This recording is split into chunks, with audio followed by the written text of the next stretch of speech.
আজকের পর থেকে তোর সাথে সব সম্পর্ক শেষ, কোনোভাবেই আমার সাথে যোগাযোগ করবি না।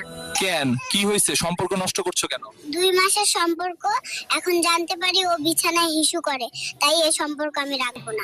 1 2 3 কাহিনী কি? হঠাৎ এত বুক ডাউন দিস কেন নাতি? তুমি বুঝবা না বুড়ি, সময় হলে শুধু দেখবা। আমি তোমাকে পছন্দ করি, এই ফুলটা তোমার জন্য। কি রে নাতি, এই ছিল তোর মনে? দাঁড়া, তোর একদিন কি আমার 10 দিন। পালাই পালাই। বাবু, তুমি এত সেজেগুজে কই যাচ্ছ?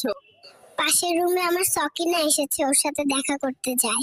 তুমি পালাচ্ছ কেন? সকিনার ভাই আমাকে তাড়া করেছে, পেলে আমাকে বেদম কেলাবে। এইবার জলদি ইনজেকশন দিতে হবে। দড়ি দিয়ে বাঁধেন যেন পালাতে না পারে। কাম সারছে রে, কত বড় ইনজেকশন নিয়ে এসে দেখ। চল তাড়াতাড়ি পালাই, খেলা পরে করেন যাবে। বেবি প্লিজ, এইবারের মতো